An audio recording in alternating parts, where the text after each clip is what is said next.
Umaga sa lahat. Tunghayan po natin muli ang Psalms 34:11. So sabi na ating salmista, halikayo at tururuan ko kayo. Halikayo makibigan, tuturuan ko po kayo na si Yahweh ay dapat sundin at igalang. So napakagandang reminders. Bali, pag punto por punto po natin, 2 punto lang po. Si Yahweh ay sundin, si Yahweh ay igalang.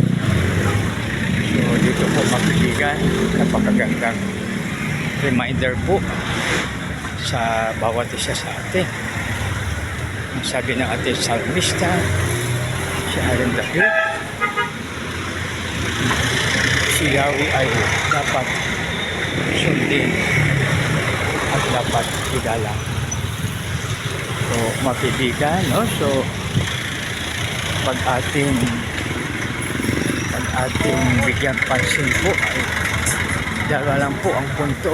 So sundin at igalang. So dapat i-review natin ang mga batas, no? 10 Commandments para po doon. Magandang umaga po sa lahat. God bless you.